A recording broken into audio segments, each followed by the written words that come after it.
ஆதாரம் என்ன இருக்கு? அப்புறம் ஊழல் பண்ணியிருக்க ஆதாரம் இருக்குன்னா கோர்ட்டுக்கு போங்க, கோர்ட்டில் நாங்கள் ஃபேஸ் பண்ணுறதுக்கு ரெடியாக இருக்கோம். சும்மா பொதுவாக வந்து பொதுக்கூட்ட மேடையில் பேசுகிற மாதிரி, பிரச்சார கூட்டத்தில் பேசுகிற மாதிரி அசம்பிளியில் வந்து பேசிகிட்டு இருக்க முடியாது. அதுக்காக தான் நாங்கள் பாயிண்ட் ஆஃப் ஆர்டரில் நாங்கள் குறிக்கிட்டு நீங்கள் இஷ்டத்துக்கு பேசுவீங்க, நான் உட்காந்து கேட்டுட்டு இருக்கணுமா? இஷ்டத்துக்கு பேசுவீங்க, நாங்கள் எல்லாத்துக்கும் கேட்டுருக்க முடியுமா? இப்போ நீங்கள் உட்காந்துருக்கீங்களா? நீங்கள் வந்திருக்கீங்களா பத்திரிக்கை? நான் இங்கே வந்து உட்காந்துட்டு உங்களெல்லாம் கண்ணாமண்ணு திட்டி கிட்ட வார்த்தைலாம் பேசுனா நீங்களாம் ஒத்துப்பீங்களா? கோவம் வராது உங்களுக்கு? ஏன் அப்படி பேசுறீங்க கேட்பீங்கல்ல? அது மாதிரி தான் உங்ககிட்ட எப்படி பேசணுங்கிறது ஒரு முறை இருக்குது. பத்திரிகை எப்படி பேசணும்? அவர் தான் பத்திரிகையிலே பார்த்து ஓடுறாரு. அவர் வந்து சினிமா ஷூட்டிங் தான்.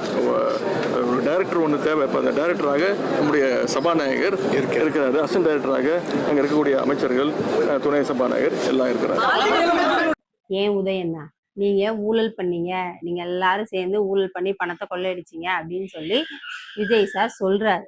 சரி, அதை கேட்டீங்க. ஆதாரம் இல்லாம ப்ரூவ் பண்ணாதீங்கன்னு சொல்ல வேண்டியதானே? அங்கேயே இருந்து பேச வேண்டியதானே? அதை எதுக்கு வெளியே வந்து செய்தியாளர்கிட்ட பேட்டி கொடுக்கணும்? அங்கேயே உட்கார்ந்து கேட்டு அவருக்கு பதிலடி கொடுக்க வேண்டியதானே? நீங்க உங்களால பதில் பேச முடியல, ஏன்னா தப்பு உங்க பக்கம் தான் இருக்கு.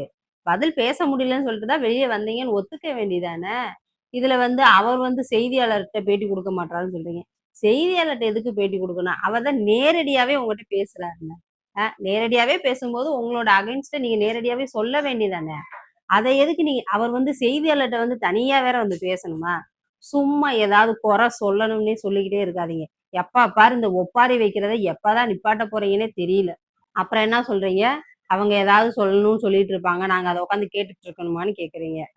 ஏன் நேத்து நீங்க உட்காந்து ஒன்னொன்னா சொல்லிட்டு இருந்தீங்களே, சோஃபா மாடல் ஆச்சு, புஷ்பா ஆச்சு, அப்புறம் என்னது அட்லி, இப்பெல்லாம் பேசிட்டு இருந்தீங்களே, அவங்க உட்காந்து நீங்க பேசுறதை கேட்டுட்டு தானே இருந்தாங்க. அவங்க என்ன வெளிநடப்பா பண்ணாங்க? உங்களால பதில் சொல்ல முடியலன்னு ஒத்துக்குவாங்க, சரியா? சும்மா ஏதாவது சமாளிக்கணும்னு பேசணும்னு பேசாதீங்க.